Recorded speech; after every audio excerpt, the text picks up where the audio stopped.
대한민국에서 발생한 12.3 개헌 사태, 대통령이 무력으로 국회를 장악하려 했던 충격적인 이 사건은 대한민국의 민주주의를 50년 후퇴시키고 평화로웠던 국민의 일상을 충격과 공포로 몰아넣었습니다. 세계는 우리의 현 상황을 어떻게 바라보고 있을지 자세히 살펴보겠습니다. 2024년 12월 3일 윤석열 대통령은 기습적으로 비상계엄을 선포했습니다. 이 소식은 국내외에서 충격과 혼란을 불러일으켰는데요. BBC는 왜 갑자기 계엄령을 선포했을까라며 대통령의 의도를 분석했고, 워싱턴 포스트는 이를 터무니없는 조치라고 강도 높게 비판했습니다. 외신들은 윤 대통령의 행위를 1980년대 군부 통치 시절과 비교하며 한국 민주주의가 퇴보하는 것 아니냐는 우려를 보였습니다. 그러나 민주주의를 지키라는 국민과 국회의 단호한 의지로 국회의 비상계엄 해제 요구 결의안이 2시간 만에 통과되면서 결국 불법적인 비상계엄은 6시간 만에 해제되었습니다. 워싱턴 포스트는 한국 의회와 시민이 행정부를 견제하며 민주주의의 승리를 만들어냈다고 평가했습니다. 이 사건은 국민이 즉각적으로 맞서서 비상식적인 계엄을 온몸으로 막아낸 대한민국 국민의 위대함을 확인하는 순간이었으며 대한민국의 민주주의가 성숙되었음을 온 세계에 알리는 계기가 되었습니다. 계엄 후 대부분의 외신들은 윤 대통령의 계엄령 선포를 강하게 비판했습니다. 6시간짜리 계엄이 한국 민주주의의 위상을 훼손했다.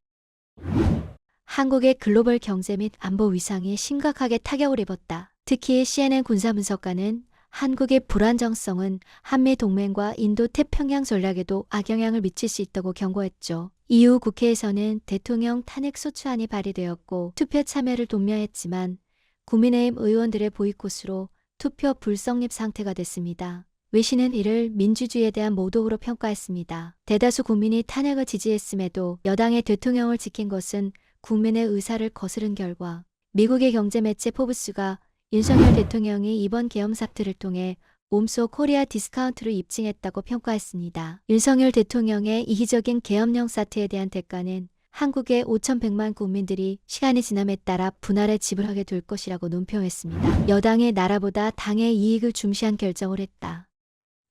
대통령을 구하려고 결집했다. 여당 전체를 불지를 도박이다. 탄핵 무산은 정치적 양극화를 심화시키고 장기적인 혼란을 초래할 것이라고 분석했어요. 국민의힘은 탄핵을 막으면서 대통령을 지켰지만 이는 결국 국가보다 당을 우선시한 선택이라는 비판을 받고 있습니다. 12.3 사태로 한국 경제는 경량에 휩싸였습니다. 하늘을 치솟고 2주 만에 시총 144조가 증발했으며 대외 신뢰도, 신용등급 하락, 경제적 불확실성 확대로 이어지면서 수출 의존도가 높은 우리 경제에 악영향을 끼치고 있습니다. 이처럼 12.3 사태로 인한 혼란한 정국은 대한민국의 미래를 더욱 어둡게 만들고 있습니다.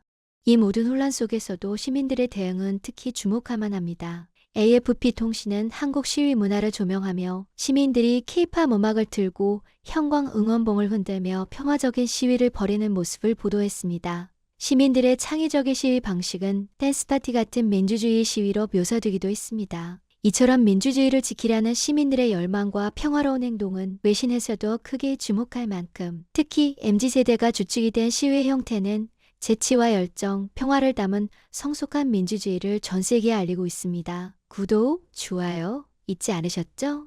결국 이번 비상계엄 사태는 한국 민주주의가 시험대에 오른 사건입니다.